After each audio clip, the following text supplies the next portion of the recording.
What's up, guys? On this week's show, do you think that's air you're breathing now? Dodge this. And there is no spoon?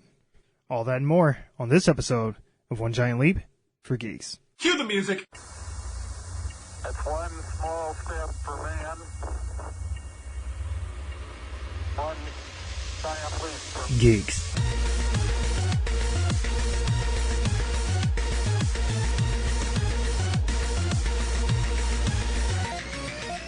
Before we get started, I want to let you know, if you enjoy the show, tell some friends about us, share us on your social media, whatever you choose to do, just know that you're helping us let others know about the best damn podcast they've probably never heard of. Now, if you want to talk to us, the show is on Twitter at GiantLeap4Geeks. You can get a hold of our resident DJ Melly Mel at Froggy Beaver, and Benoit's at Benoit Gaming. That's BENWAH Gaming. If you're like me and around my age, you're a sucker for nostalgia, especially 80s and 90s. I'm talking music, movies, television, games, just pop culture as a whole.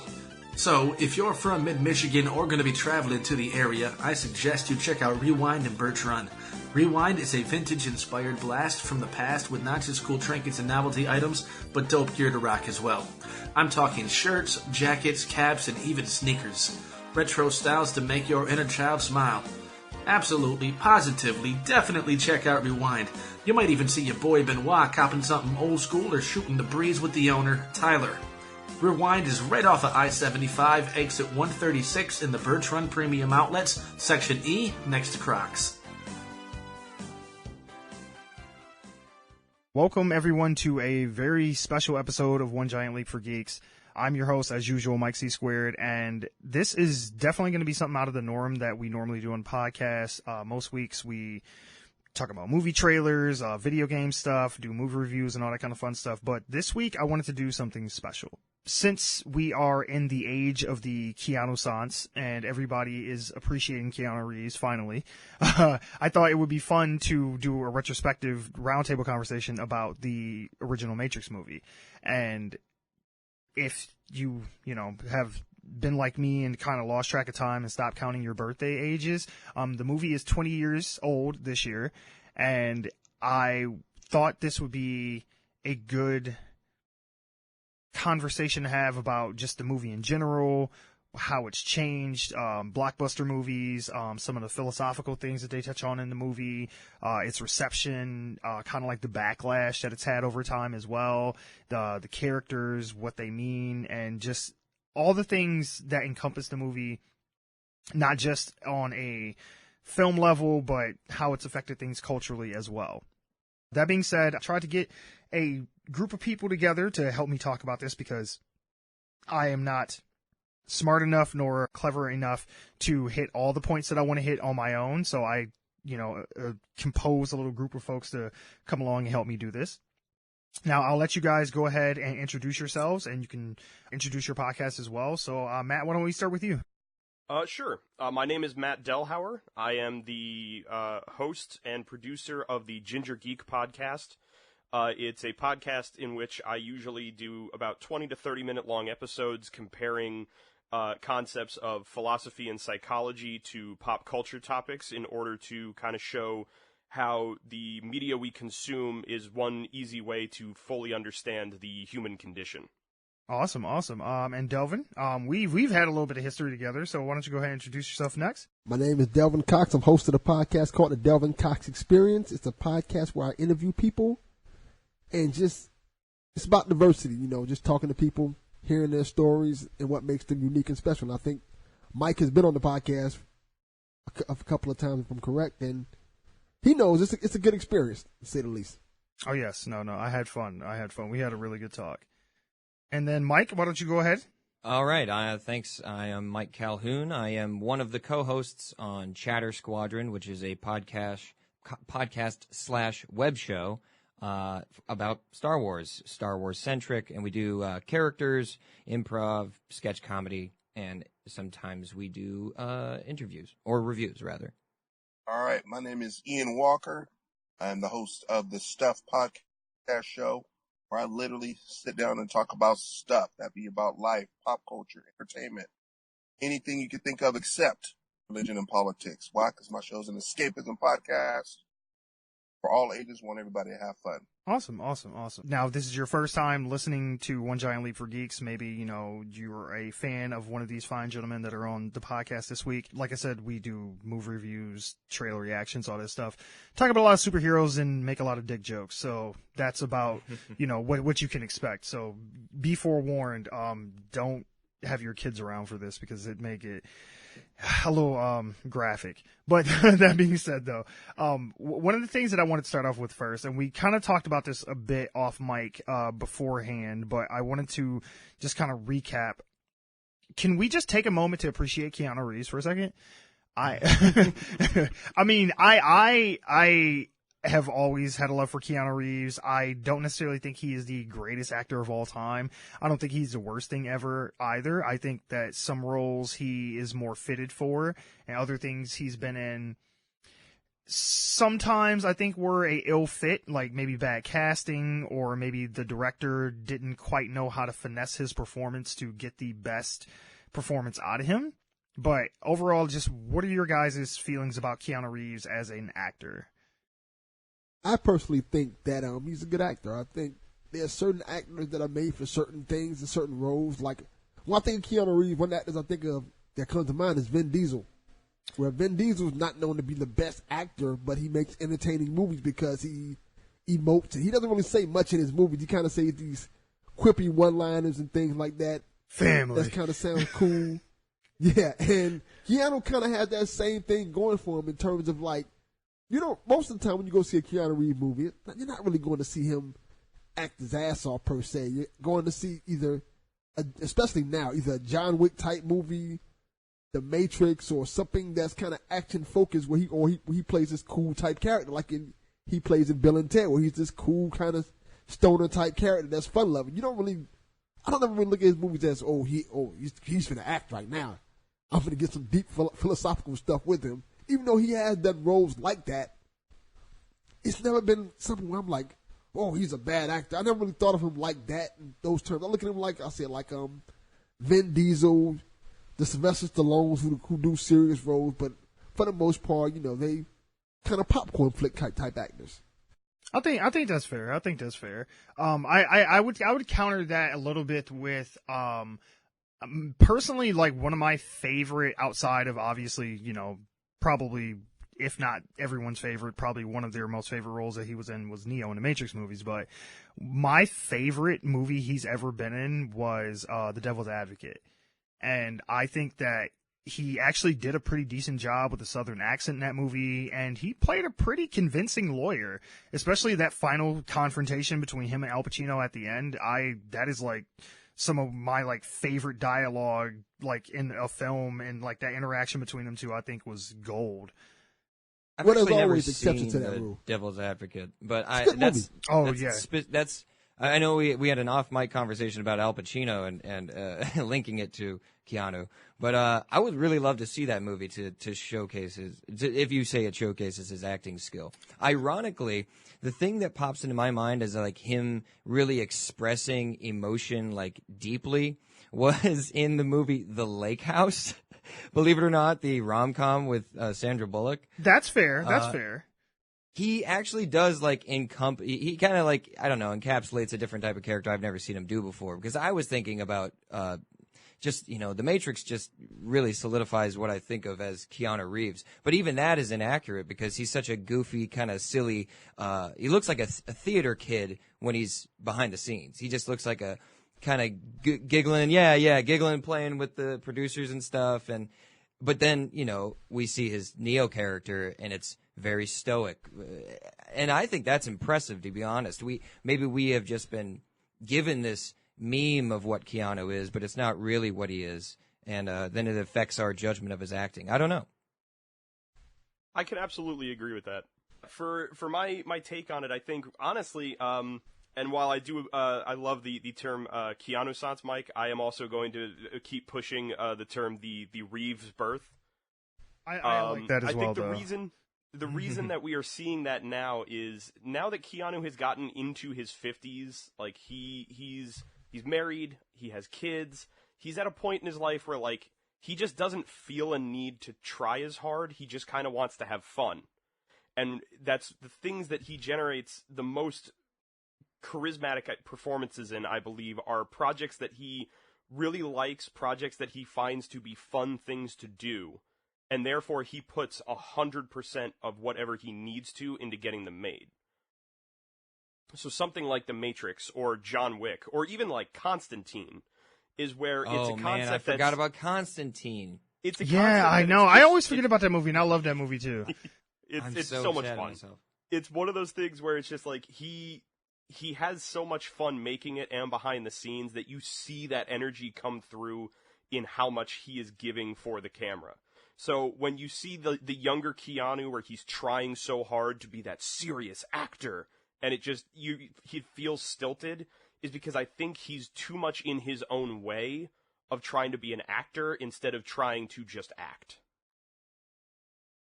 Yeah, no, I think it kind of goes back to like Keanu is he's a good enough actor, but I think that if he's with the right creative person, like as far as like if he can be put together with the right script and have the right kind of director to guide him and give him the right direction and kind of help him understand what they're trying to get him to evoke, he can be good. I just think that, I don't know, I think every actor needs a certain person to come at them from a certain angle. That's why I think like certain actor-director duos do better together than others. Like, I mean, I've seen, movies where, say, for example, Leonardo DiCaprio, I think he's a good actor, but I think that some of his best stuff is when he's with Scorsese. So, it kind of... I wonder what PTA without what is his name? Darn it, Daniel Day-Lewis. I wonder if that duo had never happened, if we would have gotten the performances. That's a great point. That's a great point. Yeah. It's stuff like that where I feel like certain people can get better performances out of them than others. So it's one of those things where I'm like, I agree with the point that was made that he isn't necessarily ideal for every kind of part. I think he does have a certain range that he works best within, but I think that depending on who he's with, that they can get some good stuff out of him. Keanu as an actor. Yeah, all right. Well, I think Keanu's managed to pull in some very cool roles that have been specifically tailored to where they are his roles alone. Neo is a perfect example of that. I think we wouldn't have the Neo that we have. I don't think Neo would be as popular had Will Smith taken that role, honestly. I think Neo made that character who and what it is as iconic as it is. Same thing with Bill and Ted. He translated the cartoon to the movie extremely well. He made it his own. That's who he is. John Wick, same thing. If I can't say that if he were to play some kind of historical character, like they were to do an Abe Lincoln film, even the Abe Lincoln Vampire Hunter, I still don't think that would work. Because, Abe Lincoln is such an iconic character, as well as an actor with roles that are characters that are very new, untapped, untouched, undeveloped. So he has that freedom to make them his very own. We did talk about Constantine for a quick second, I wasn't a fan, only because I know a little bit about Constantine and what that character is. So that's why I say Keanu's acting chops kind of stops when it's in relation to established characters. But that's just me. I could be wrong. I could be totally wrong, y'all. Fair. That's just me, though. Yeah, and honestly, I think that's a very fair assessment with Constantine. I think the reason it worked for me when I saw the movie was I didn't know the character from the comics before that. That's fair. So I had nothing to compare it to. No, I agree though that I've never thought of it like that, but yeah, like I couldn't necessarily see him playing an established like historical figure or a character, because with Constantine, yeah, if you know that character from the comics, it was an ill fit for Keanu. But that being said, I didn't learn about Constantine until after I saw that movie, so I didn't have any kind of preconceived notions of what he should be like. But especially once I seen the movie, I read some of the comics, and once they brought him into like the CW shows, I was like, oh, that's totally not what Keanu was doing. Yeah. And that Constantine that's in the CW shows is pretty much a dead on. Oh yeah, spot on. Yeah, is. Yeah, he's and Keanu was not that at all. No. So it was just, and that's why I was just like, nah, dude. Yeah. I feel like that was just a big name move that they pulled, bringing Keanu Reeves in there, thinking it was going to pull, when it really didn't. Really didn't. Yeah. And that's what Lynch. That's fair. But that's why. That's the only reason why I say he's an all right actor. I can't on a personal level say that he is a great actor because he has not played anything iconic, and his acting style. I'm sorry, I keep rambling, but I feel like that's one other thing. Keanu, everybody clowns on Keanu's style of acting, like he's a bad actor. Da da da da. And I heard before somebody said we've been given this meme of Keanu, which is true. But one thing we got to remember: everybody has different acting styles. Period. And Keanu definitely has a style acting that is very different from everyone else in Hollywood. I can't peg anybody else who's like, oh, that actor reminds me of Keanu Reeves. You can't. You can peg somebody that's like Chris Pine. Chris Pine's a straight Will Shatner knockoff. Let's just call it what it is. He really is. Mm-hmm. You've got, Leonardo DiCaprio. I mean, even though he's an amazing actor on his own, you could still peg him, kind of compare him to certain people. You can't do that with Keanu Reeves because nobody acts the way he does. And I think is why Keanu Reeves is so well suited to roles that aren't established at all and only to new characters, because that's what his acting style lends to. I actually I'm just going to counter that just with Delvin's point from earlier that he compared him to Vin Diesel, and the performance Vin Diesel gave in Pitch Black is something that I think only Vin Diesel could have accomplished. Mm-hmm. So yeah. I feel like that was a decent comparison. Yeah. Vin Diesel? I don't think Vin Diesel could act though. That's my thing. But that's the knock that Keanu gets. Yeah. No, I think,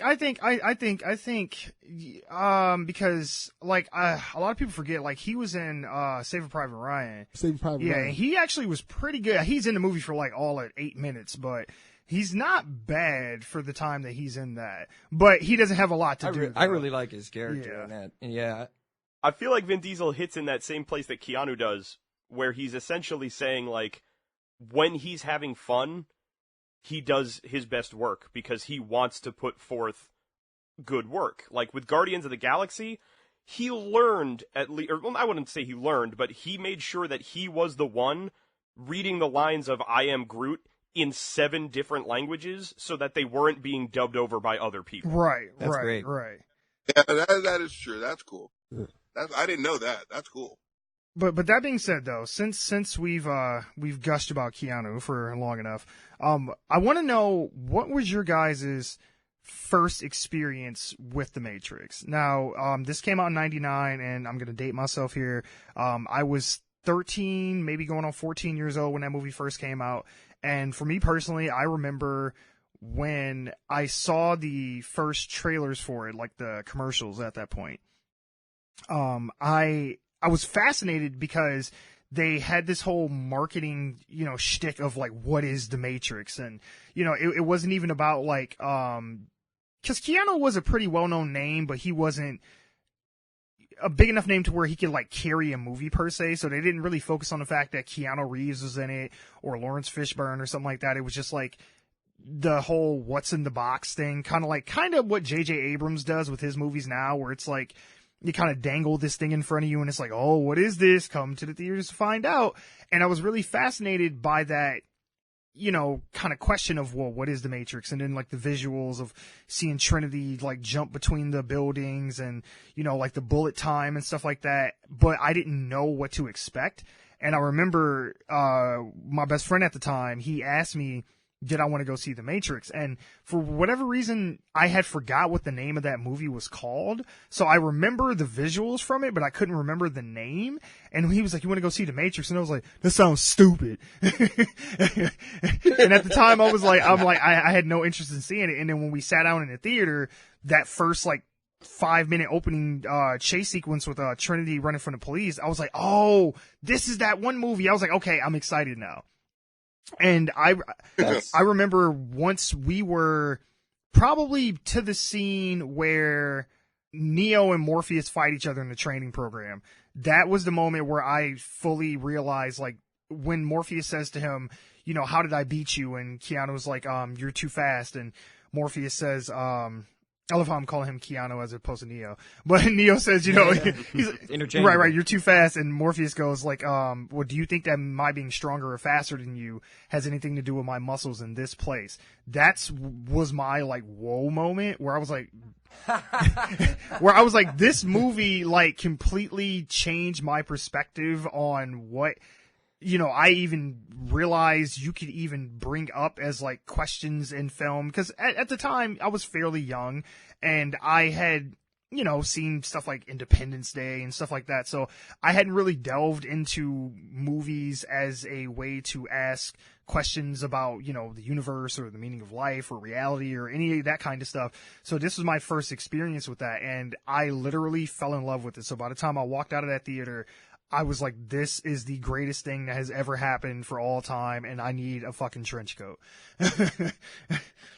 That's what I find. I just recently showed these movies to my girlfriend, and I said, Keanu is standing in all his glory with his glasses and his epic, I don't even know what this is, some sort of Japanese waistcoat all the way down to his feet, and I'm like, I want to look like that all the time. Right? I know, right? I just want to be like this all the time. I'll keep my story real brief because I actually didn't get to see it in theaters. Well, I would have been 8 at the time or 9. And so I did not go see it in the theaters. I didn't see it for years. But my friend who I rode the school bus with, he had seen it at age 9 or 10.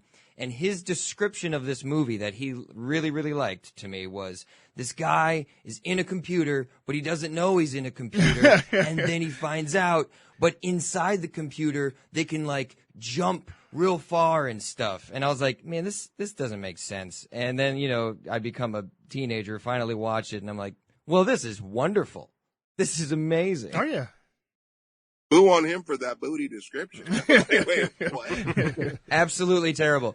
I think about that so often because I love this movie so much. He described Minecraft to you. That's what he Pretty much, yeah. Well, what about you, Devin? What was your first experience with the film? See, I'm looking up because I was trying to remember exactly when it came out, but what I remember specifically about this movie when it came out was the fact that people wasn't really talking. This is one of those movies that people wasn't really talking about until it came out, and then it started getting that buzz.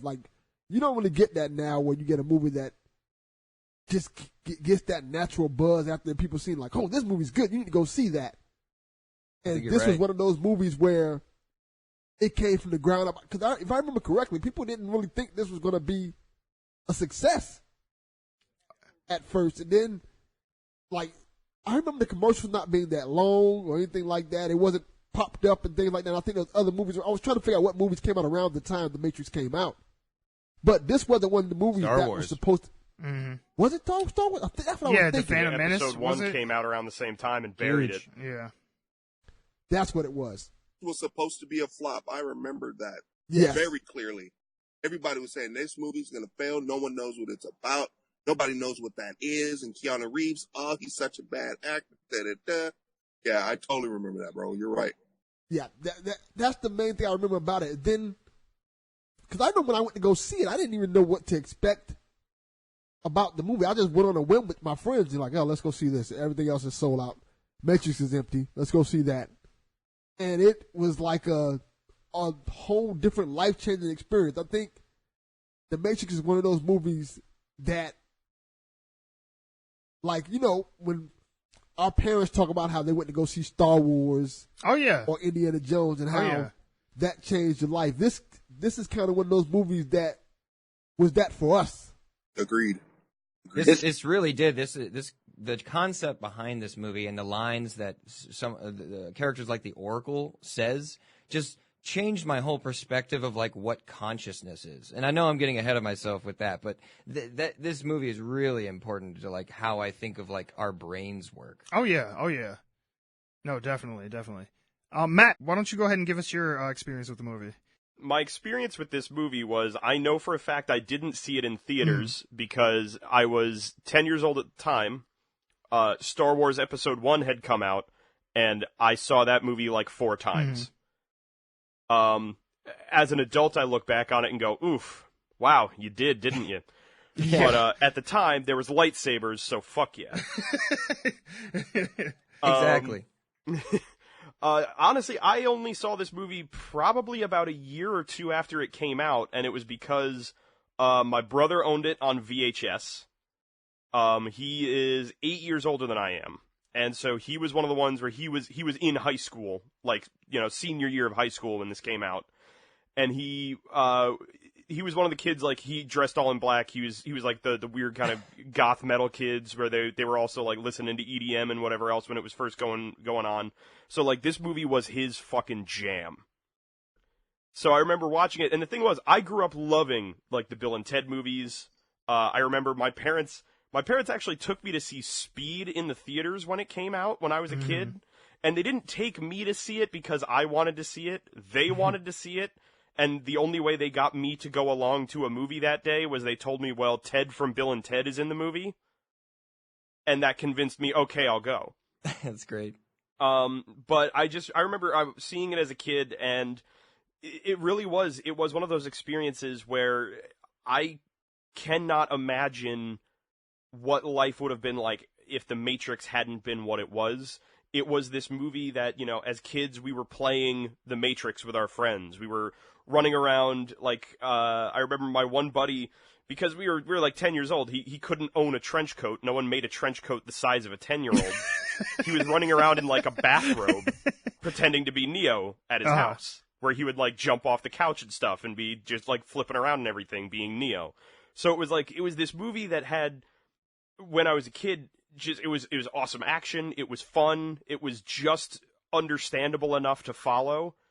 And then as I grew older and I was able to see it through a different lens every so often, you know, another 10 years or whatever as I moved along, and able to see it as a different thing each time just proves like how monumental of a film it was. Completely agree about the generational shift as you just grow up with it and see new things and understand things. Yeah, it's because you guys had made a like comparison to how it was like our parents, you know, Star Wars. Like I would almost even, and I know this is probably going to be blasphemy to some people, but I would even almost compare this to something like 2001: A Space Odyssey or something like that, to where upon more viewings, you get more out of the movie each time. And as you get older and you get more life experiences and things like that, I feel like you pick up on things that were just kind of subtext before, where you can really extrapolate that out once you're, you know, more, I don't know, seasoned as a human being, and go like, wow, like, okay, like I did not even really pay much attention to what these things had meant. Because, for example, and again, I'm probably, you know, also getting ahead of myself, but for example, the whole idea about Trinity being destined to falling in love with the One, and like what that means, and kind of like her being apprehensive about it because she's like kind of caught in this thing where it's like, okay, well, if I don't love you, does that mean that you're not the one? Or if you are the one, does that mean I have to love you now? Like, and stuff like that I thought was really interesting as I started watching it once I got older. And I was like, you know, I never really even thought much about that whole concept. But now that I've been in relationships and stuff like that, it's like, that's a crazy, like, idea to even wrap your head around. You know what's crazy, Mike? I was going to bring up Trinity immediately after Matt had concluded, and you did it for me. You said it beautifully. That's exactly what I was thinking. Okay, so I wanted to talk about some of the characters, so we can go there. Well, Before you Yeah. go there, I want to bring out, because I was mentioning it earlier, some of the movies that came out in 99. Okay. Some of the big name movies, like, okay. And this is going to bring you back to memory lane. It shows you how different The Matrix was to the movies that were coming out. Mm-hmm. Some of the big movies were Toy Story 2, Oh. The Sixth Sense, Jeez. American Pie, Fight Club, Oh my American God. Beauty, Dogma, Being John Malkovich. See, those were the type of movies that were coming out this year. This is a great year for movies, by the way.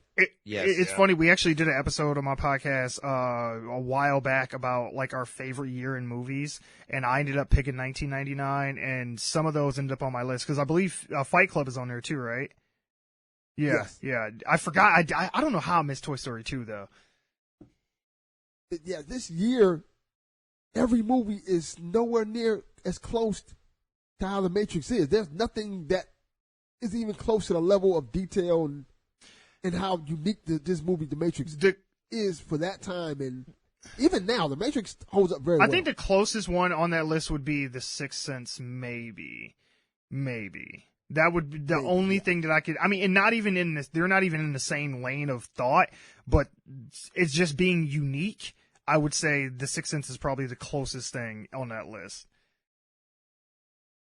I remember with The Matrix, that was the moment when I fell in love with movies. I didn't, I watch movies. I'm a big superhero nerd, geek and video for games sure. and stuff. After watching The Matrix, that's when I fell in love with movies because I understood what dialogue meant. I understood what a good action sequence entailed. I understood how to, what being captivated was, not just seeing something cool, but just actually being captivated in a movie. That helicopter scene, when they crashed the building into the building and it all wobbled, like, ripples out. I did that to a dude yesterday.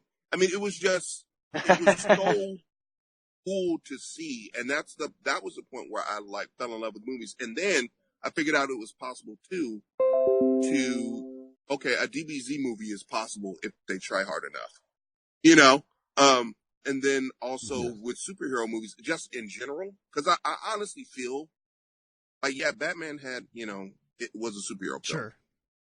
But The Matrix showed the potential of what superhero movies could be. I honestly feel, guys, that without The Matrix to kind of show us what's possible, I really don't think we would. I think we would be getting Avengers-style movies maybe about just starting maybe 4 or 5 years ago, or maybe starting 10 years ago. I think it would have happened, but I think it would have happened a lot later. Do you think that's because of the nature of the franchise that Matrix was, or just the things that it did VFX wise and story wise? Okay. Effects wise, I don't think Hollywood would have, or directors would have been brave enough to think outside the box had the Wachowskis not had that concept first. I think it would have happened a lot later. Or would have thought it was possible. Yeah. Visually, oh my gosh, this is possible. Okay, what limits can we push technology to pull off, things that we literally only see in comic books? I mean, we saw that for the first time, and looked legit in The Matrix. Well, I would agree with that too, because if you think about it, every superhero franchise that kind of spawned after that. I mean, we got X-Men and then the first Sam Raimi Spider-Man movie and stuff like that. So that kind of kicked off the whole superhero bubble after The Matrix came out. Now, I mean, to be fair, we don't know how long those movies had been gestating and they were trying to work on it, but I think that The Matrix probably did give them that push and confidence to go okay, we can do this. Yeah. That bar wouldn't have been pushed. Yeah. I don't think that bar would have been pushed had The Matrix not. Yeah, and especially look at things like with the X-Men movies. Initially when they decided to do X-Men, they've got them all running around in full-on leather bodysuits because that's that Matrix aesthetic. And that's a being year thrown later. in. Yeah, absolutely. Mm-hmm. Yeah. Yeah, because they even bring attention to the fact that they're wearing leather in the movie, the black leather. And I know it's supposed to be kind of taking shots at the comic book counterparts costumes, but at the same time, it was like, you basically just made a bunch of Neos and Trinities and was like, we're the X-Men. And that was trash in and of itself, because if we've seen Dark Phoenix, I hope nobody's seen Dark Phoenix. Not yet, but Sadly, I'm I definitely have. going to review it for the podcast for sure. Yeah, Yeah. so I just saw it. It shows that's possible. I'm sorry. Impossible back then. They could have put that off. I think it was just a sign of the times, what was cool. Yep. And the Matrix had that thing set. We like things in black, and black looks sick on the screen. It looks amazing, and we're just gonna go and run off of that and copy it. Give me those big 90s lapels. Big 90s lapels. Yeah, exactly. That's all my superhero drawings, dude. They all have big old lapels. Oh yeah. And Dracula shawls. Cuffed. So as far as like the characters in this movie, I think that's one of the like unsung, aspects of this movie that makes it so great is I think that this has a really, really strong supporting cast of characters. I mean, all the way down from Switch and Tank and I always APOC. I forget the guy Tank is my who Cypher. Cypher. Thank you, who betrays him. Yeah, Cypher. I mean, they have a strong Mouse. I mean, they have a really strong Mouse. supporting cast, and it's like. I cared more about Mouse than I did the kid. I know, right? And I can't think of another big blockbuster action movie where I cared about each individual character, and when they started to get knocked off towards the end of the movie, where I was just really like affected by that, because they injected so much personality into each character. I mean, even when because they almost pretty much stop the movie when they take Neo out of the Matrix and bring him to the Nebuchadnezzar, and they're like, okay, and now this is your profile shot, and then this person, but they all gave them just enough personality in those small moments that you did see them to where you got who that character was. And one of the most fascinating characters to me of the supporting cast, besides the big three, Neo, Morpheus, and Trinity, was Switch. Now, I don't know how much you guys know about like the behind the scenes stuff about the making of the movie, but I believe initially Switch was going to be a transgender character in the movie, and Switch was going to be I don't know if I might have it mixed around, but I believe Switch was a woman outside of the Matrix, but in the Matrix would have been a man, or vice versa. That's funny how that works out, all things considered. Yeah. Actually, it makes perfect sense, all things Yes. considered. Exactly. Yeah, because the Wachowskis, as you know, are transgender women, and they had planted things. I don't know if it was purposefully or maybe even subconsciously in the movie that a lot of gay and trans people relate to, and over time they've kind of extrapolated that stuff out and brought it to the forefront, where I look at the movies in a different way than I did from before. And that's one of the things that we'll get to a little bit later, just about how the movie was received by certain groups of people, and how certain groups have maybe misinterpreted or morphed what the meaning of the movie was supposed to have been to fit their own agendas. But that character specifically was fascinating to me, because it was an example of you being able to go into this virtual world and you could be anything that you wanted to be, and you weren't bound by the shackles of what your specific reality was, and you could live your truth through, being in the Matrix. And I just thought that was a really cool concept, an idea that you would never find in a blockbuster movie before that, or even since then. Especially The Matrix was D&D. Straight up. Yeah. Just put in film. Well, no, I know the concept of swapping between two of the binary genders in the Matrix sort of concept was something that they then explored later on in Ready Player One, where it's revealed that one of the main characters that they know in the Matrix as being a male is actually a woman outside of it. Yes. So somebody tell me about that. Now, is that in the book originally, or is that something they specifically did for the movie? Okay. But to touch back on the talking about the relationship of the crew of the Nebuchadnezzar and everything, I think while it feels like in the first few times that you go into it, the moment Neo is pulled out of the Matrix for the first time and brought into the real world, and we are then introduced to what the world is and kind of given a lot of that exposition, it does feel like the pace of the movie slows down a bit. But at the same time, I think that is specifically the reason that we become so invested in the characters that are around him, because it comes to a point where the movie is essentially almost like a stage play. There are now only 5 or 6 characters in this movie for the next 45 minutes. So we are given only these people to relate to and connect with. So when we get further on and we see the betrayal from Cypher, not only is that betrayal more damaging as a viewer because you've come to kind of respect and like the character, but also because we are seeing the only characters we've been able to care about for a while just gunned down. Oh, yeah.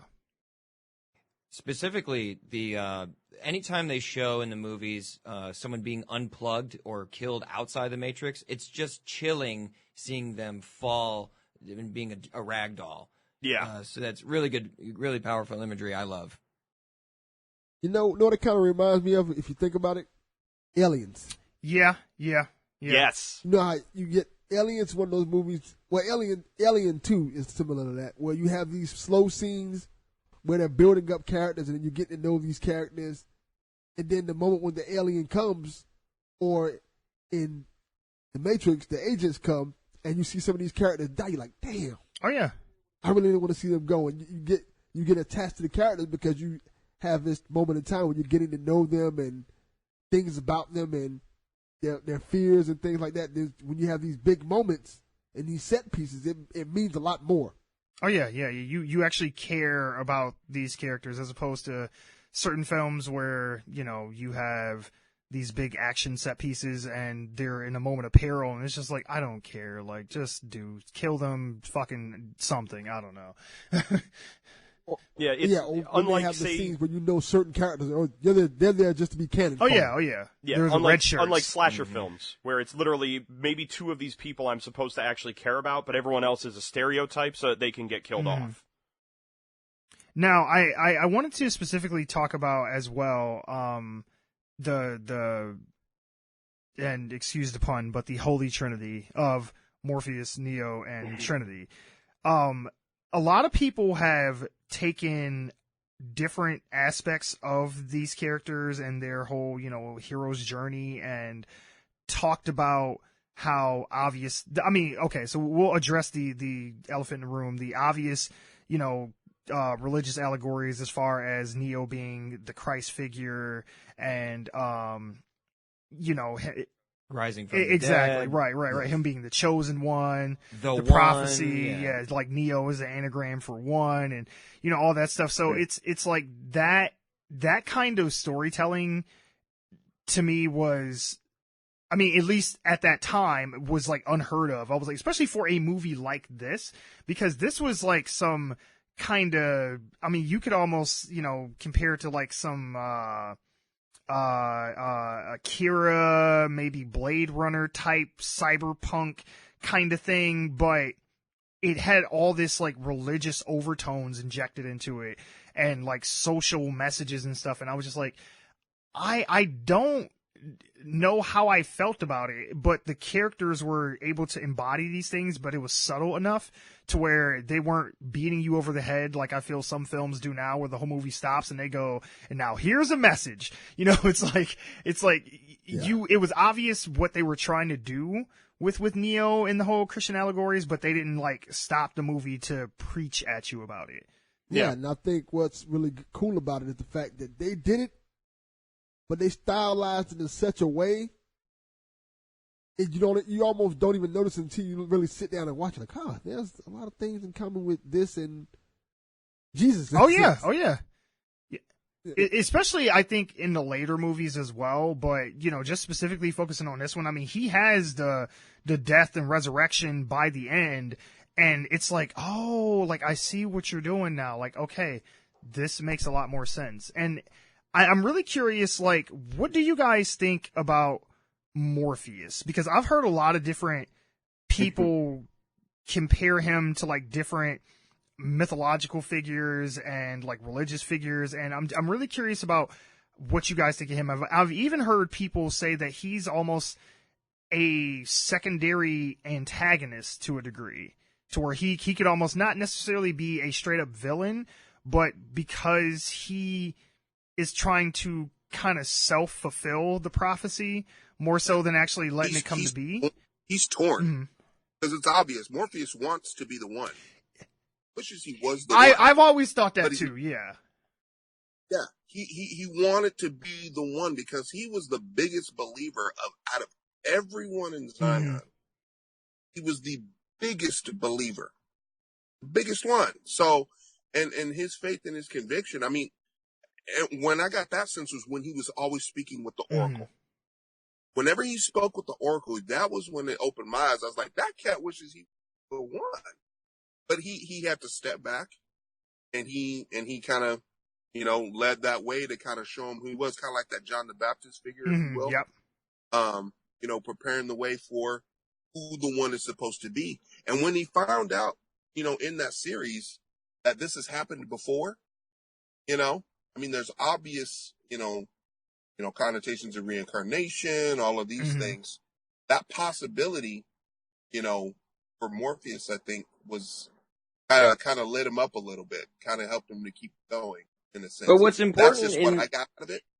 But right, I see where you're going with this. I wanted to expand on it. What's important is that he didn't lose faith after that information, right? Which is crazy, and I think that's why he's more of a representation of faith, and like he goes through like the insurmountable opposition in all three movies. But he keeps faith. I think he's just meant to represent that you never, or faith will never be gone, or never give up faith, something like that. I never really thought about him wanting to be the one himself. Maybe he's so desperate to be. Well, right. I think more so than he wanted to be the one himself. I mean, I do feel that there was an element of that probably when he first was, awoken and shown the truth and stuff like that, and he kind of felt like he was going to carry the torch to free the people. But I feel like he was almost an antagonist to a degree, because if you really think about what Morpheus did, he talks about how, they have been searching for the one this whole time until they finally come across Neo. And it's almost implied that Neo was not the first person that they've woken up and try to train and become the one. Like Morpheus himself has had other, potential prodigies that he's woken up. Now, some of them maybe, were integrated into the Nebuchadnezzar crew. Maybe you could theorize some of these people were, put into Zion or whatever. But it was almost like he was using them as guinea pigs almost. And because Neo even says that point when they're in the training program, he's like, I know what you're trying to do and it's not going to work. Like he's like pushing him to be the one, whereas Neo doesn't even necessarily even believe he is the one at this point. Right. He's like that mad scientist that's doing all these crazy experiments on people to find a search to cure everybody. The needs of the many, or the sacrificing many to try to save, the whole human race as a whole. Yeah, because I mean, I don't think he does it with malicious intent per se, but I think he's so, especially because to your point about faith, I think he's so devoted to the prophecy being fulfilled that he is putting his crew and other people that he's taking out of the Matrix in unnecessary danger to fulfill that prophecy. Like he's being proactive as opposed to just letting it happen per se.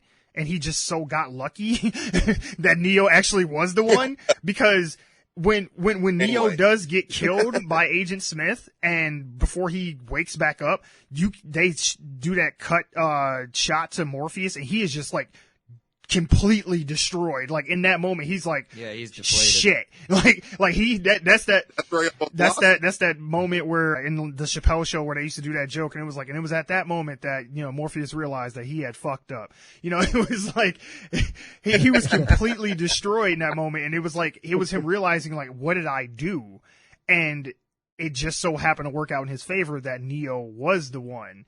Because if you think about it, he was really behind a lot of this stuff that happens in the movie and sets a lot of this stuff in motion. I mean, Neo would have never even confronted Agent Smith if Morpheus hadn't got kidnapped. I mean, granted, that was inadvertent and not on purpose, but Morpheus is like the driving force behind all the story progression in the movie.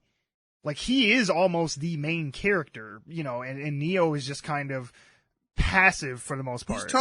He's totally a main character. I totally agree with that sentiment.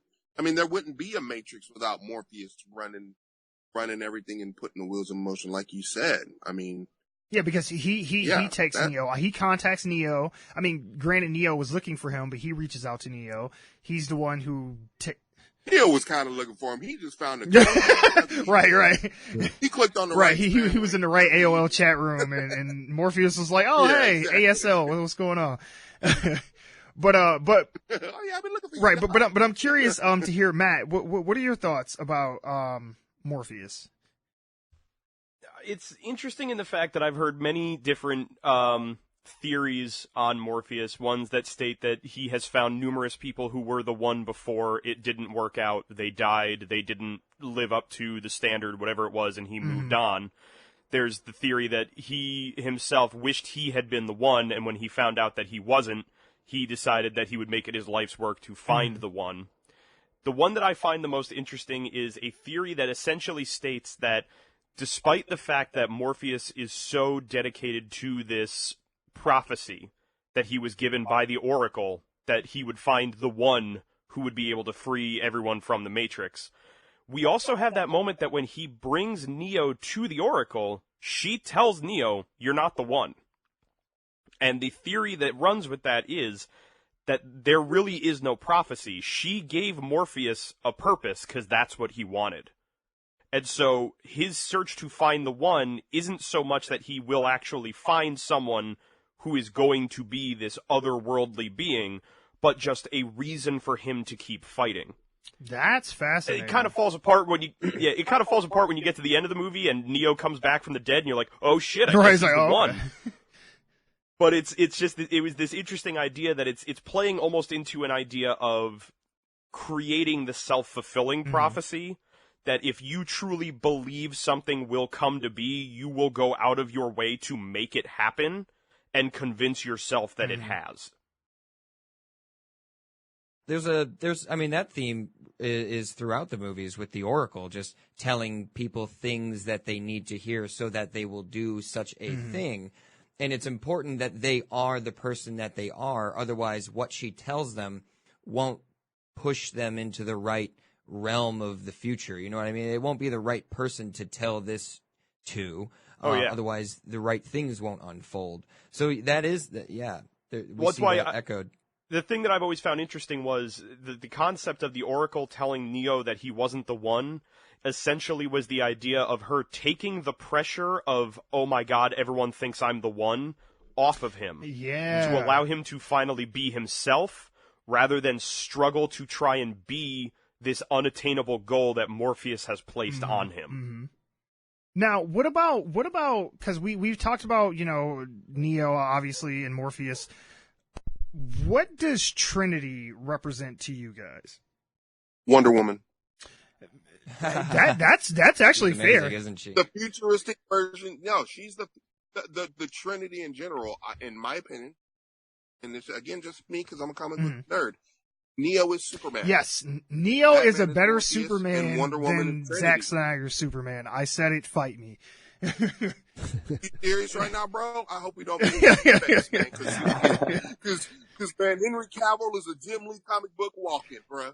How dare you? All I will say is I the do Matrix have a soft built spot in my heart Christ for Man of figure Steel. that didn't I'm need sorry, to I have a stepped on picture of Matt's God comment. pointing at him.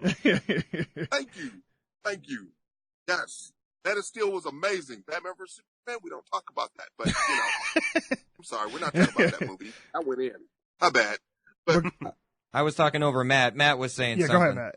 Oh, well, because we're currently fighting over whether or not we like Man of Steel as a film, I was saying, we were talking earlier about finding ways to use Christ imagery for your main character. I said the Matrix pulled that off without having to literally have a painting of God pointing at Superman as Jesus. Bringing it full circle. Right? But now, as far as like Delvin, how do you see Trinity as a character and like her arc throughout the movie and her relationship with Neo and especially Cypher as well too? Because I think that's an interesting dynamic between the three of them. One of the things I like about Trinity character is the fact that her character is kind of like, I want to say legendary. That's the best way to describe it, because Oh yes, you wasn't getting female characters like that at the time. That's fair. I would argue that we've had, Ripley's and Sarah Connors in the past, but during that like late '90s stretch, far and few between. But no, that's fair. That's fair. definitely not in a kung fu movie. Yeah, no. Yeah, she kind of fits in that pantheon. Like if you were to make like what is it? What is the Washington Monument called? I just completely forgot the name of it. Oh, Mount Rushmore. Monument? Yeah, the Washington. Mount Rushmore. She's up on the Mount Okay, Rushmore. I got you. Yeah, okay. yeah. I 100% agree with that. Carrie Ann Moss does belong on the Mount Rushmore of badass female characters. Absolutely. When you said that Trinity is legendary, I actually went to the meta story part where she is legendary amongst hackers inside the universe. Yes. The Matrix, which is something so small that Neo only hints at, and we don't really know the realm of her fame, but she obviously is very talented. She hacks a bunch of stuff, takes care of a bunch of things in the sequels, or sequel, one of them. But I love Trinity. I think Trinity is a spectacular character. I don't really know if I could pinpoint what I think she represents. Maybe she just represents love. Maybe that's too basic. I don't really know. That's one of the reasons why I say she's like Wonder Woman, but like a sci-fi, cyberpunk version of what she is, because what Wonder Woman embodies is love, hope, and justice in Justice is the one thing I don't think Trinity really cares much about. I think she cares more about.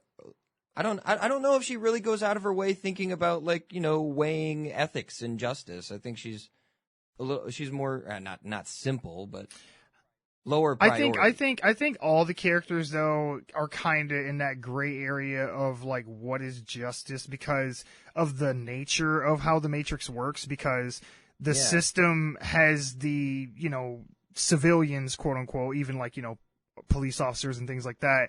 They are all convinced that this is reality and that they are doing the right thing and that the Nebuchadnezzar crew are terrorists, basically. So they have to kill a lot of, for the most part, innocent people who are just brainwashed by the Matrix itself. Yeah. So it's you kind of get into a gray area because, granted the agents can jump in and out of people, but they straight up just kill regular people. I mean, that fucking lobby scene, they mow down like 2-3 dozen cops, and it's just like, I forgot about that lobby scene. Yeah.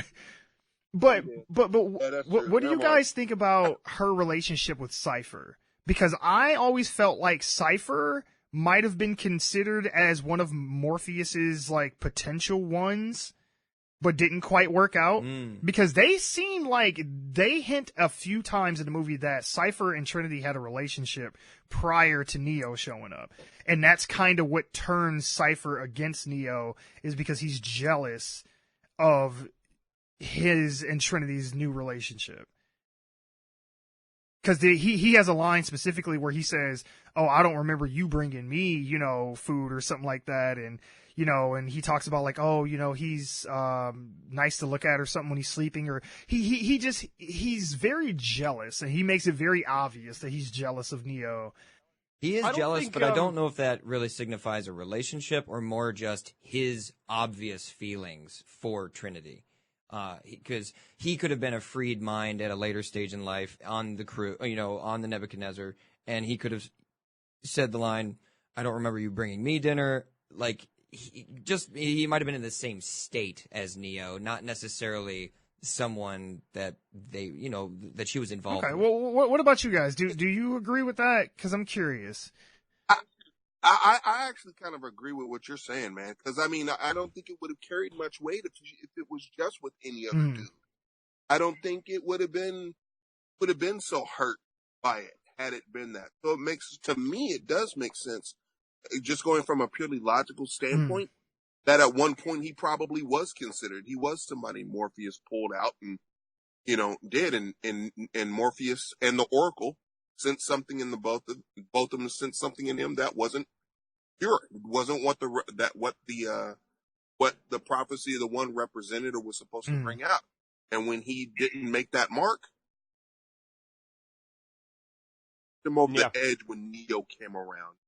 Then kind of put him over the cliff once Trinity started developing things for him. I agree with that assessment. I think it makes a lot of sense.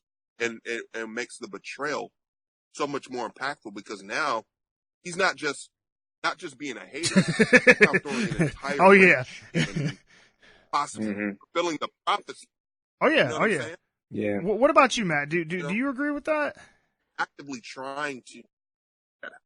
Going along with the question of what does Trinity kind of fulfill in this, as well as Cypher, I know talking about the Christian imagery we have in this is that we look at the three main characters as being the Trinity of Christian mythology. So that puts Morpheus as God, Neo as Jesus, and that makes Trinity the Holy Spirit, essentially, which can easily play into the whole idea of when Neo is killed in the Matrix, he is only brought back after Trinity kisses him. The Holy Spirit brings him back. And it's the idea that the Holy Spirit brings him back because her true love of him is what then proves he's the one.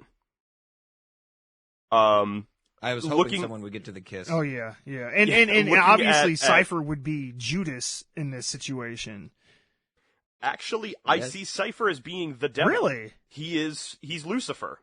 Because he is so put off by Morpheus and Morpheus's plans and the fact that he is putting all of everything he has into Neo. And so far as he had a love for Trinity himself that was potentially reciprocated at first, but when he discovered that he was not the one that was meant to lead, the armies of man, or however it would be, he grew bitter because she lost interest in him, believing she was only supposed to fall in love with the one, and saw that everybody was being driven by the unbending will of one man in charge of this ship. And so his ultimate betrayal and his wish to go back into the simulation is because he would rather, he was pulled out of a situation where he told he had no choice and put into a situation where he still had no choice. Yeah, it's kind of like it's and better instead to would reign rather in hell than enjoy to serve the in comforts. heaven, because when he wanted to get reinserted to the Matrix, his whole deal was, I want to be an actor, I want to be rich, I want to have all this power and influence. That, you know what? You've sold me on that devil allegory, because I've always looked at him as Judas, but after you explaining that, you've sold me on him being Satan. I would go with that. Okay, so before we move on to the next thing, is there any other character you guys wanted to hit on, or any other thing that we might not have touched on as far as the characters go? I mean, do we want to talk more about the Oracle? I mean, I guess I'm honestly kind of putting it out there because I'm interested in hearing what everyone else feels about the Oracle, her position, as well as, I mean, it kind of ties more into, I guess, the sequels, but the fact that a lot of people have a theory that the Oracle is the true villain of the Matrix. Let me tell you about this bitch. Okay.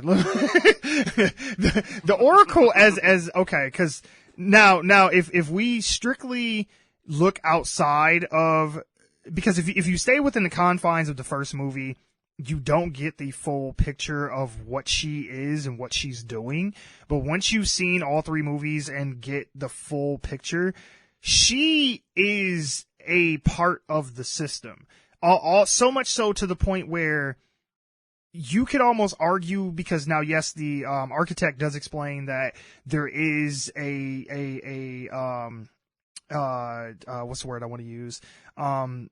there's a problem with the way the Matrix is designed, so inherently there will always be a certain percentage of people who reject it, and so they built into the design that there would be one person who could manipulate the code of the Matrix and kind of rise above that and have a rebellion, and they would destroy that and then start over, and that was the only way to keep balance. But she, as far as like the prophecy and all that goes, that's just all a part of a system. And when you guys were bringing up the things of she tells people certain things and it only works out because it's certain people, she is actively, pushing these things to happen. Whereas if it was not, she even says it to Neo when he knocks over the vase. She's like, what's really going to bake your noodle or whatever is, would you have still knocking it over if I hadn't said anything?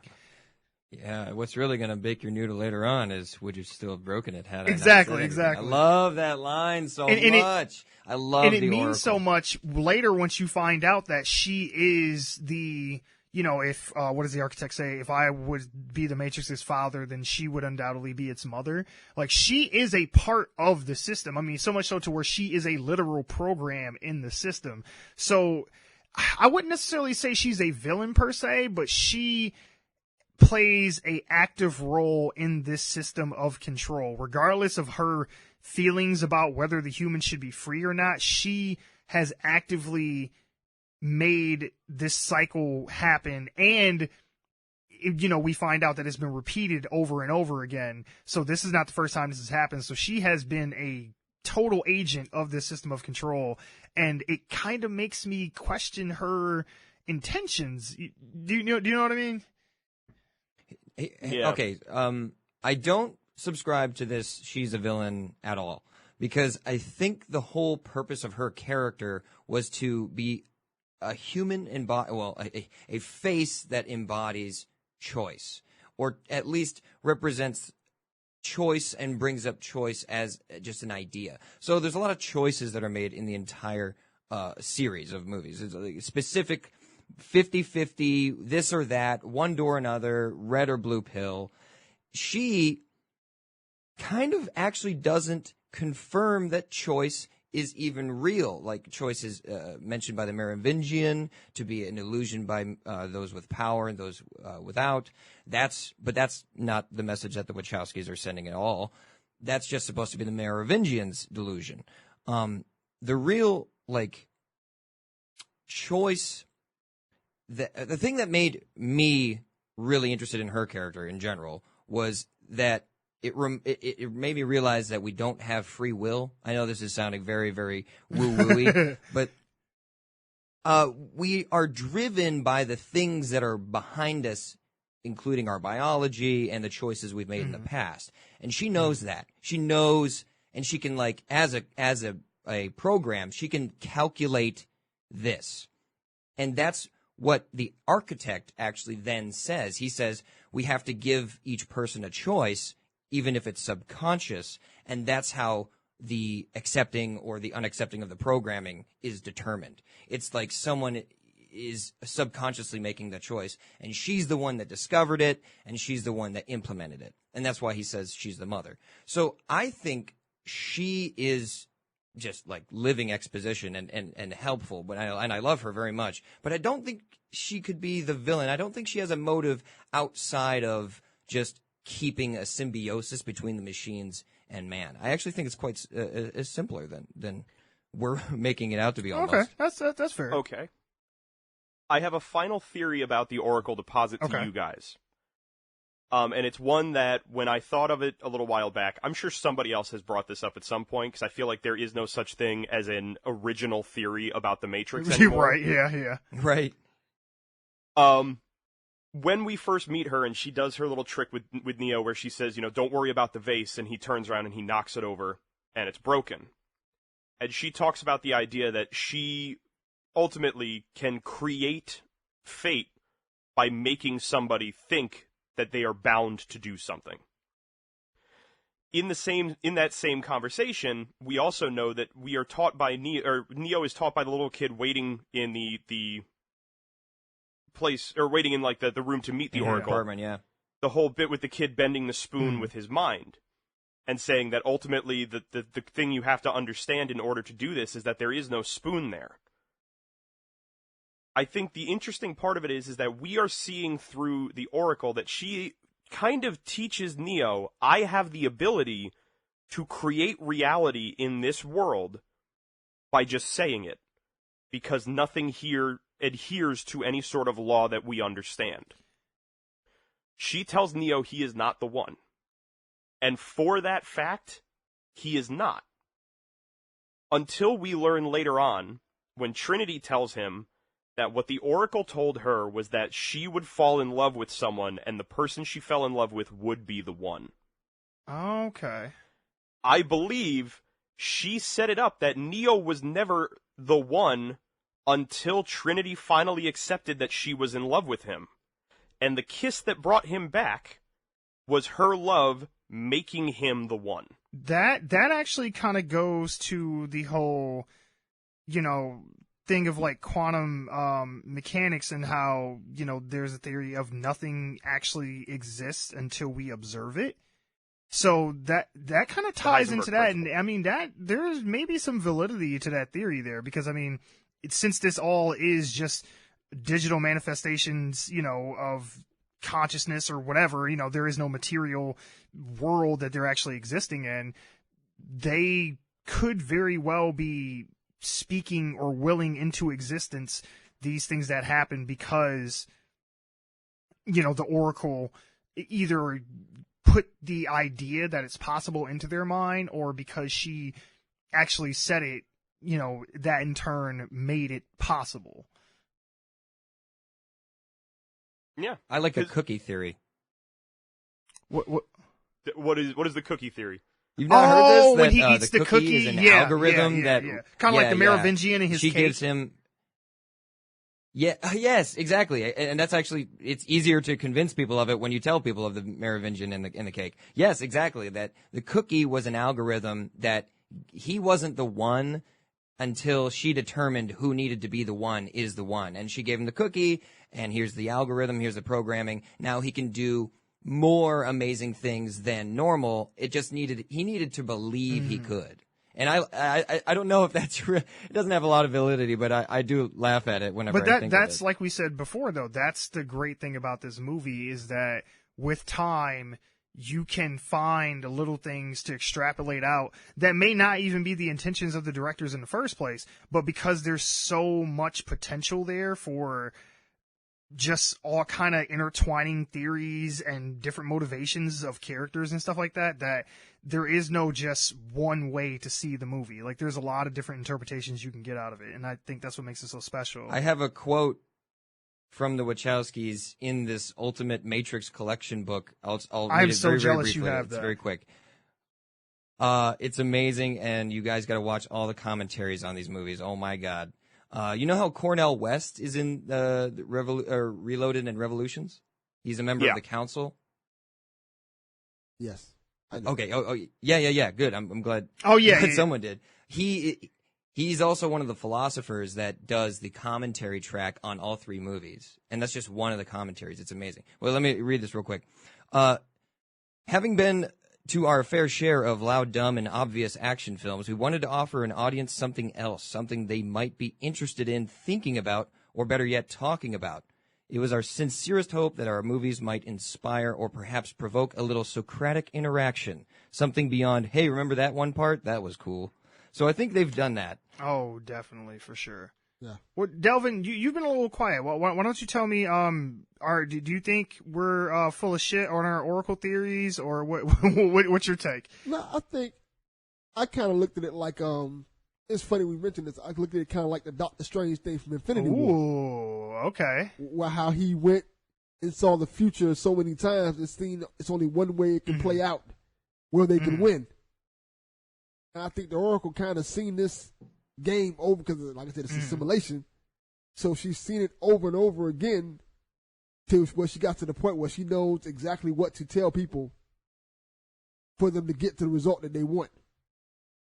That's interesting, especially too because I wonder if she specifically manipulated the characters in this film the way she did, or at least we will say not so much manipulated, but inspired them for their particular actions for these particular people to break the cycle Because what they said there were 6 other ones before Neo. Is that right?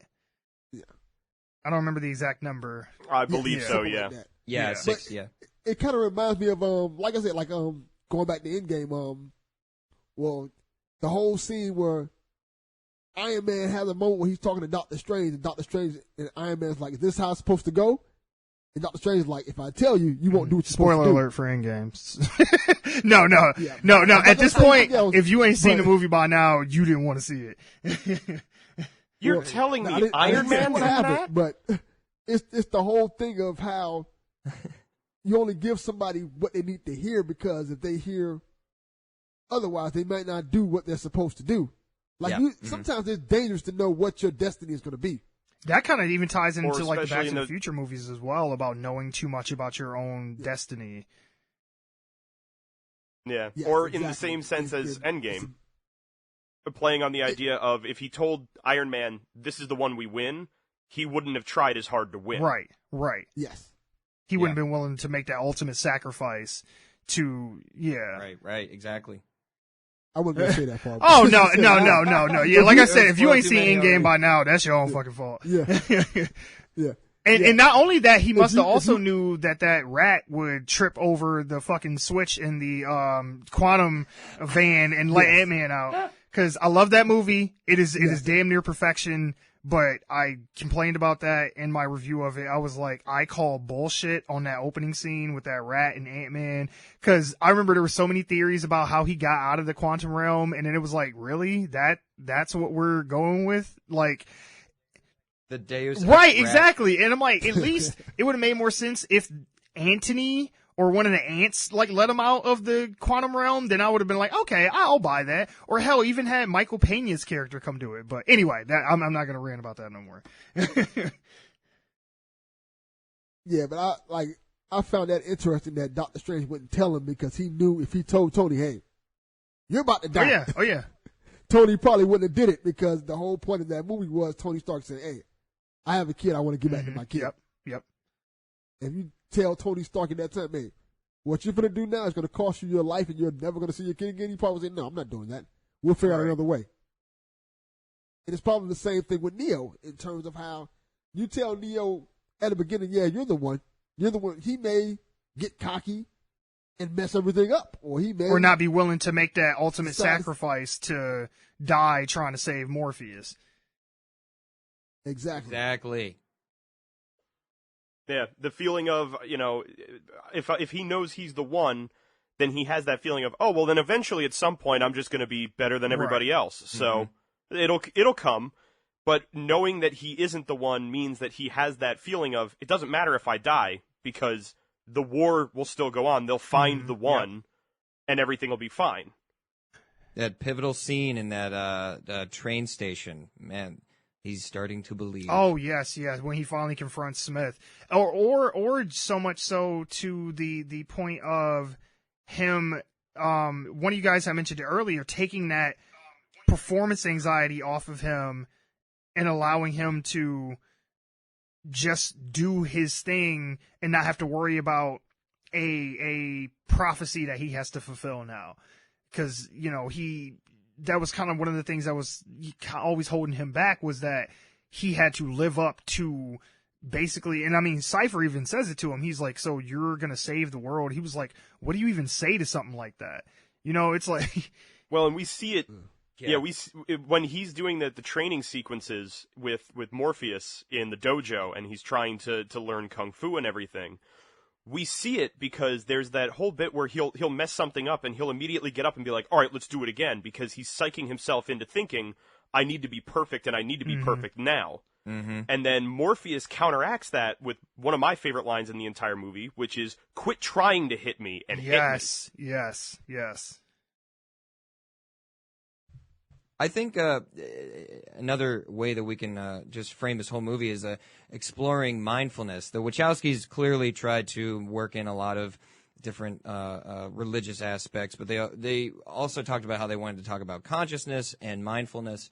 And Morpheus saying the lines, "Stop trying to hit me and hit me," or "You think that's air you're breathing," or I think they're good allegories for trying to focus on consciousness itself, thoughts popping up as they pop up, and you observing them. So it's like the Matrix itself is just something that's popping up in your mind. It's not real, so you can manipulate it. And I think that's just like it's a good I don't know compare what's the word, simile, metaphor. There it is. Metaphor for meditation and mindfulness. Oh yeah, no, I would definitely agree with that.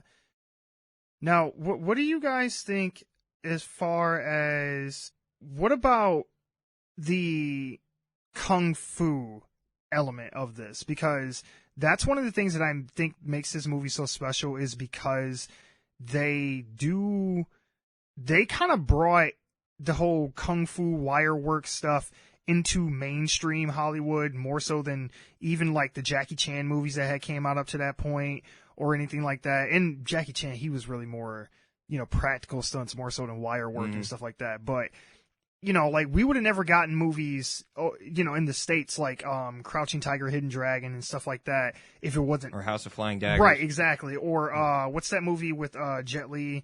The one that pisses me off because he dies at the end. Hero, yes, thank you, Hero. Like, we would have probably never got stuff like that over here if it hadn't have been for movies like The Matrix.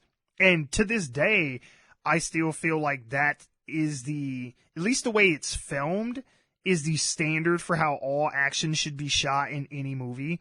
Anytime there is close-up, quick cut fight scenes, like the Christopher Nolan Batman movies were like notorious for this. I love those movies to death, but I can never tell what's happening in a fight. Thank you. Like, their fight scenes are terrible. It is awful, and it's the way it's shot is so ugly, and there's so many jump cuts, and it's terrible.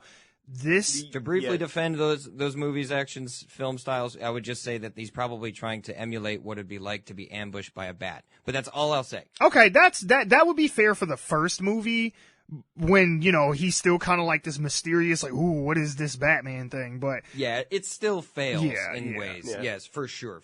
I think the ultimate failing for Nolan doing fight scenes was that Nolan was basically at a point where he was trying to copy like the Bourne movies. Yep. Because if there was one movie that turned Blender editing into a weapon, it was the third Jason Bourne movie. Now, do you guys think that some of because a lot of it's kung fu, do you think that some of the like philosophical and like religious things, from Asian culture helped influence this movie as well? Because we've talked. It did, absolutely. Yeah, because we talked a lot about. Keep going. Christian, like Judeo-Christian, culture and, mythology, so to speak. But there's a lot of Asian, influences in this beyond just the fighting and stuff as well. I just learned recently that Wu Ping, the guy who did the fight choreography, was only on board with the movie because he was sent the script, and he said the script was that good that he couldn't not work on it. Oh, wow. And Wu Ping was the guy who made Crouching Tiger, Hidden Dragon and Kill Bill. Oh, okay. So then, what do you guys think as far as do you think that this movie could have been what it is without the kung fu? Without the kung fu? Yeah, like if it was just like, I don't think so. gunfights and stuff like that. I think if the movie had focused solely on the use of just gunfights, it never would have been able to transcend into that concept of an action film that really kind of rises above a lot of the others. Because the ability to move away from the distance and the disconnect that comes from the use of a gun. Literally, it's stand far away, point it at somebody, pull the trigger, now they're dead. Right.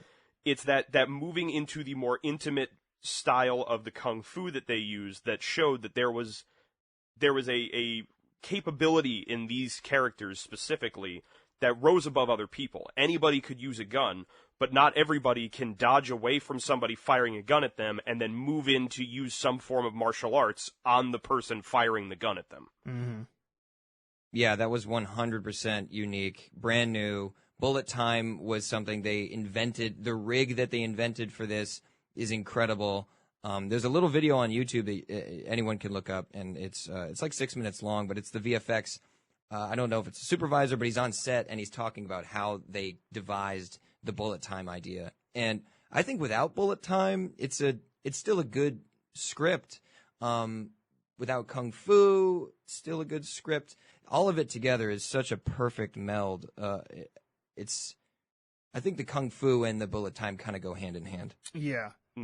And touching on what we had said earlier, comparing the movie to being, or our generation's 2001: A Space Odyssey, the way that this film was made, with the bullet time, with the choreography, with the cinematography that they did, in the same way as 2001: A Space Odyssey was something that had never been done before.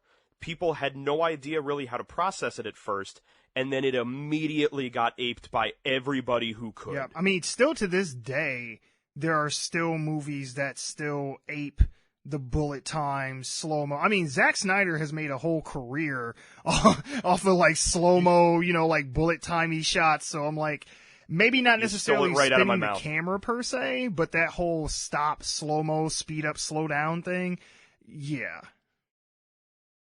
Oh yeah, no. My one example was going to be that without The Matrix and bullet time, Zack Snyder wouldn't have a career. I feel like we are just bad Zack Snyder on this. I have remained neutral. Right. He's just sitting somewhere going like, "What the hell? Like, I didn't even make this movie." Come on. Yeah, we know Zach's out there listening. Sorry, Zach. Shots fired. I will say this about Zack Snyder. He got Batman right. You know what? The way Batman fights, yeah, that's fair. in Batman v Superman is how Batman's supposed to fight. I'm down with that all the way until he like punches the dude's head through a floor and then like blows up multiple cars with like the giant guns on his Batmobile. But other than that, though, I was cool with him until he just started relentlessly I will say murdering the end people. of Batman vs Superman, the 10 minutes where he attacks the guys in the warehouse is some of the best Batman on film. Oh yeah. It is very hard to say that made up for the 2 hours that came before. Yeah. If we never get an Arkham video game, that is the closest we will probably ever get to it, was that fight scene in that warehouse, for sure. One more thing before we start closing this out that I wanted to make sure that we talked about was, well, two things specifically. How this was received and then kind of the backlash over time that it's gotten as well. I feel like this movie, and this is going to be a bold statement, but I feel like this movie created the quote-unquote woke generation. Do you guys agree with that? I could say Go ahead. I won't say that. I would say I could see the influence that it could have had. Mm-hmm. It definitely would have been able to pepper in concepts slightly. Mm-hmm. I would not give it the credit of having created that mindset. Okay, well let me make my case for it real quick, and then you guys can dissect it. The reason I say that is because there's a lot of stuff in this movie that, like I've hit on the head a few times now, that can be interpreted a lot of different ways. And I think one of the interpretations that negatively came from this movie was the whole not trusting in the system, and the government or some other entity is trying to control the world and your individuality behind the scenes, and everyone doesn't understand you, and you're too special for this, and you have to band together behind the scenes and kind of tear down the system, and we just got to burn it all down because it's all bullshit. Like, I think if it didn't create that, it definitely put a new surge of energy into that movement, if nothing else. I don't necessarily agree. I would think that conspiratorial and thinking like, or realizing that, the adults around you have clay feet moment. I don't know if that necessarily was influenced or amplified by the Matrix. I think what we're experiencing now is more so just finally we have an entire generation that has grown up with social media. Mm-hmm. And I think that's more so the influence. But I see what you're talking about, like this machine, this literal machine overbearing and controlling us. We need to defy against it. I mean, Rage Against the Machine was used in these films. Specific, but I think that was more so like a fight the power, because we know Rage Against the Machine's subject matter, of course. But I don't necessarily think The Matrix triggered it, but it was obviously influenced by a form of it, being, things like Rage Against the Machine, the Wachowskis, their general attitude towards the world. And I don't even think that it was a purposeful message per se that they were trying to convey. I just think that certain groups cherry-picked meaning from it and kind of made this amalgamation of a mindset of how to view the world from things that they picked from this movie, and kind of ignored some of the other elements and just kind of latched on to the things that they already believed in the first place. For me, woke culture is just so narcissistic. I wouldn't be able to compare the two. Or not narcissistic, excuse me, nihilistic. Yeah, no, that's fair. That's fair. What about you, Delvin? Because I know me and you, and on your podcast, you've talked about political subject matter and the way culture has changed in the country and stuff like that. And I'm curious what your take on this is. I think The Matrix plays, in terms of, it's probably one of the first movies that I can think of where you can see the internet really loving a movie, and then the sequels getting so much hate behind it. Mm-hmm. And like, I want to say The Matrix and the Star Wars prequels got this. Yeah, that's fair. Yeah. Or like the first two big movies I can think of where the internet really liked one part of it and completely lambasted the second part and third part, to the point where they, like, and for those who know about the Star Wars movie, they, like, some of the actors for the movies went to commit suicide. Oh yeah, the guy that played Jar Jar, yeah. And The Matrix kind of had that same thing where the sequels didn't get the same acknowledgement and praise as the first one, to the point where people, like, spit vitriol towards the Wachowski brothers and were like, "Oh, you guys make horrible movies. You only made one good movie," and things like that. That stain still stays for some people. Some people, yes. I think it's irrational. Yeah. Yeah, it's very irrational, because it's like my favorite rapper is Nas. Okay. And for those who know Nas, his first album was a classic. Mm-hmm. So when your first album, much like The Matrix, is a classic, it's pretty hard to keep up with those expectations.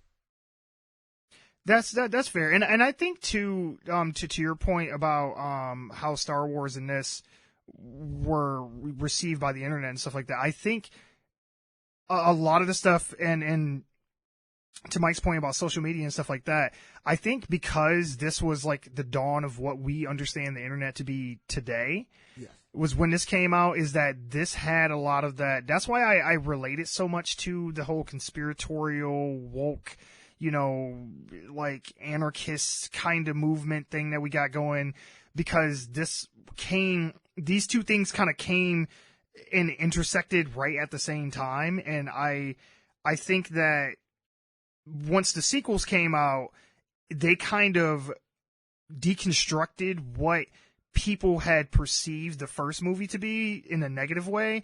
So instead of it being like, oh, you're special and the world doesn't understand you and we just got to tear all this shit down, they turned the whole thing on its head later and went like, well, this is actually also a part of the system of control, and you're not really the, chosen one, and the whole world just doesn't understand you. It's like you are also caught up in this whole thing. And I think that left a bad taste in some of those people's mouths, because I think that, yes, the sequels are weaker story-wise, but I think the messages that the second two films try to convey are even stronger than what they do in its first film. I just think that the storytelling isn't as, solid.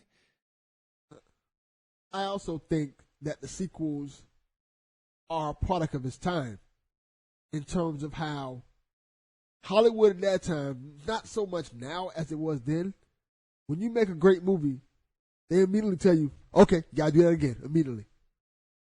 And The Matrix was such a movie that was so well written to tell them, okay, you gotta do that again. And the second one came out pretty fast. Well, and well, After the first one. they Second and third were released the same yeah, year. yeah. I was gonna say, yeah, they filmed them at the same time, and it was what, about 6 months apart, give or take. Yeah. It was May and November. Mm-hmm. And to do that with such an intricate story, it's not an easy task. No, it definitely starts to fall apart towards the end of the second one. Had some good points, but no, by the third, I think, like I said, the messages are still strong. It's just the way that they get to the end of the overarching story, it kind of falls apart. But yeah, and I think that's a product of having to rush and put out a sequel, and I think that happens with a lot of movies, especially back then, where that's why that whole stigma comes from, the sequel is not always as good as the first one, because a lot of times the sequel is usually rushed out and mistakes are made because the movie companies want to make more money off of their hit and try to strike when the iron's hot. Right. What about you, Matt? What do you think about the whole, woke genesis and how people perceive this thing? I mean, honestly, my take on The Matrix and its whole, down with the system aspect of its story really kind of is something that is born of the cyberpunk nature of the story itself. Because I had done an episode of my podcast that I basically just went through the historical aspects of American culture and why that led to cyberpunk being a subgenre in sci-fi. And it was ever since back in the 60s and 70s when we had the major boom of television, the news and Vietnam, and just even the Nixon era of presidency, where we started to come out of an era where we were kind of a gung-ho, we'll listen to anything the government says because, we won World War II, into an era where we really started to see a lot more in the concept of corruption and money ruling the world and all of that. And we saw ourselves put for the first time into a war that we didn't really understand what we were doing or why it had happened. Leading that all the way into the 80s when we saw a major rise in the corporate structure of America pushing to try and boom the economy back. All of this built the concept of cyberpunk into basically warning of a world where the push for money and corporate entities essentially ruling the world will lead to a world where we have no say in who we are or why. And the 90s, I feel, was such a huge pushback against the Reagan era 80s that it was only a matter of time that you had things like Rage Against the Machine and The Matrix, where we're telling stories about how the world we live in is not what we actually should be living in because we are only believing what is being told to us through the media we consume. We get into then the fallout of that with the Matrix sequels being that this was the boom of the internet, and for the first time we had a movie that people loved that they could then go and talk to hundreds of thousands upon millions of people about the movie and why they love it and what they think this means and what that's about. And they had 4 years between the first movie and the second movie to talk about it endlessly with whoever would listen and, theorize what's to come. What does this mean? What is that? What do we expect from a sequel? And when the sequels came out, and like we saw with both the Star Wars prequels and even the Star Wars sequels now, when the sequels to The Matrix didn't meet the expectations that fans had built for it over the course of 4 years, they rallied against it. Because the funny thing is looking at the sequels, while I do believe that they are not as bad as a lot of people think, you can recognize the flaws in them. And I agree that they come from movies that were rushed into production and pushed to try and be as groundbreaking and as big of cash grabs as the first one was. You see the struggle of now having a major studio pumping a lot of money into these movies to get them done quickly. It's why we see a major influx of CGI in the second and third movies rather than them working to find new ways to create and incorporate bullet time in their action sequences. But we do still see, especially in the second movie, like the fight that they have at the chalet in the mountains. Oh yeah. Mm-hmm. There is also still a huge budget that they put into their fight choreography. So there are still touches of what the Wachowskis did with the first one in it, but now we see they kind of have to start serving other masters in what they're making. And for that fact, it's not as undiluted as we were used to from the first movie. That's fair. That's fair. Matt has painfully reminded me that we have gone this whole podcast without even mentioning AI. Oh my God. I don't want to put us down a rabbit hole. I don't want to pun intended, by the way. But I was going to mention something that I think we should mention definitely before we go. Okay. Ray, we have not talked about at all Agent Smith. Oh my God. Not at all. Yeah. One of my favorite parts of the movie. Okay, so before we totally wrap up, then what do you guys? The floor is yours, please. By all means, we can go Smith, AI, both, whatever you want to do. I say Smith because I think Smith. Let's talk Smith. I think the role they gave him was the perfect antagonist to Neo in terms of how one side has this savior, this unlikely hero who becomes a savior, and the other side, out of nowhere, has their own savior because they were essentially stopped by the savior. Right. Now, I have a theory. Now, I wonder if you guys subscribe to this. Okay, I've always felt that, and this is to take nothing away from Hugo Weaving. He is a great actor. He embodies Agent Smith. I don't know anybody else that could have played that character the way he did it. That being said, I almost feel as if I know that the Wachowskis always had kind of an outline of what they would want to do if they could make sequels to The Matrix, but for the most part, The Matrix itself was kind of a contained single story with just kind of, breadcrumbs to what it could do later, but I don't think that they had a start to finish, like, this is what it's going to be. I think that because Agent Smith was so well received, that they made him a much bigger part of the story than he was initially going to be. Yes, that's what I've heard. Yeah, I think that's been confirmed, actually. Okay. Because I've always felt that, but I never knew for sure, because the way they finish his character off in the first film, it seems pretty definitive that he's just gone. Yeah, it seems like he's very dead. Yeah, and then he just kind of pops up and they just kind of wave it off like, oh, well, he can copy himself. And it's like, wait, what?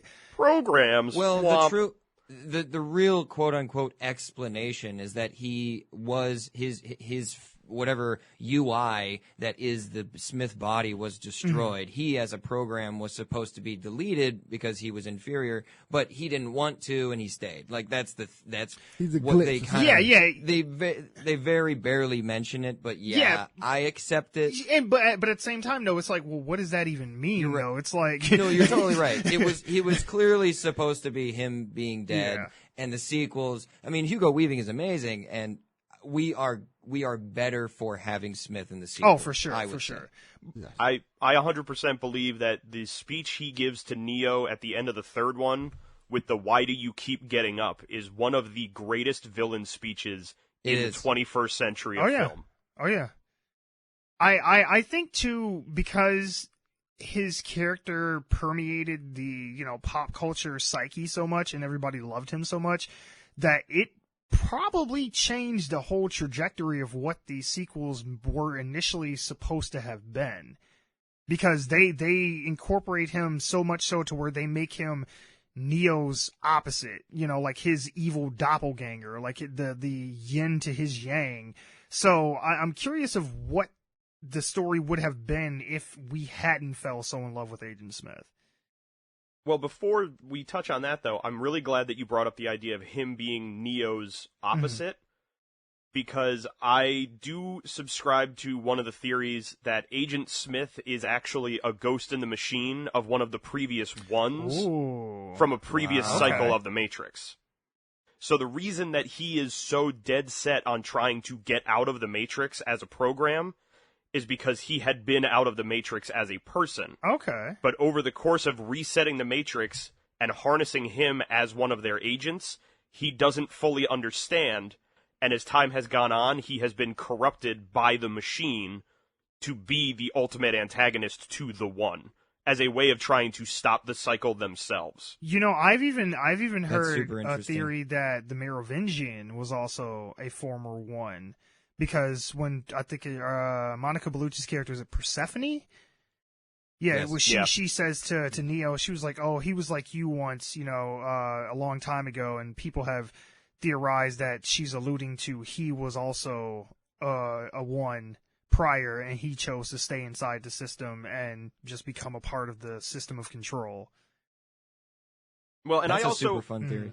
I like that theory because it does also play into the Smith theory of almost being like every time the cycle resets, the Matrix reclaims whoever was the One and makes them a slave to their system. Yeah, because they say that the One is just like a anomaly in the code, so theoretically they could just reincorporate that code into the next version 2.0 or whatever of the Matrix. So yeah, and it ultimately you build an algorithm that makes it that whatever that anomaly was is now firewalled, and it can't be a problem for you. that's good. I do like that theory, and that is fun. But I've always read Agent Smith's desperation and his speech to Morpheus, like, I have to get out. I have to get out of this place. Is he only wanted to complete his mission? That's why he's so obsessed with purpose in the later films. All he wants to do is to be done with this job so he can get out of the Matrix. He hates humans. He hates the Matrix because he doesn't think that he doesn't even think they deserve that. So it's not that he's trying to escape the Matrix himself because he's like, I don't know, he doesn't like the place, even though I just said he doesn't. I think he's trying to end his service. He's not really trying to like escape as in, I don't know, escape like a human would. I'm not sure if he's trying to look for a body or something like that. He's just done with being in the Matrix and he wants his job to be over. And that is an interesting idea because it then plays into if he understands that every time the One rises and fights the system, it gets reset. It means he ultimately, as like a guardian of the system, is never allowed to reset himself. Like he's still always here doing the same job. Mm-hmm. So if anything, he could have been the hero because without Smith acting in the way that he did, Neo never would have actually broken the cycle. Right, and the whole system never would have, it never would have shut down for any reason. Do you guys think, as far as Smith goes, do you think that what happens with him as far as taking over the system, do you think that his involvement in trying to corrupt the Matrix completely and make it his own, is that the only way that they could have broken this cycle and came to some kind of ceasefire with the machines to break the cycle of the Matrix? Oh man, I feel like we're getting into deep theory as to like how the Matrix could have worked the other way. Yeah. I got nothing for you. Outside of what was handed to us, I'm not going to be able to like break down. Well, if they had instead done this, I got no evidence for anything. Sure. My short answer is my pessimism for what AI would consider a human mind is dust, and that they wouldn't even give a shit about us to use us as batteries. They would just not pay attention to us. So as far as like what the alternate outcome could have been, I don't really know, because I feel like the AI in this movie is very movie AI. Sure. Okay, well, what about you, Devin? I think that like the Oracle said, what was supposed to happen happened.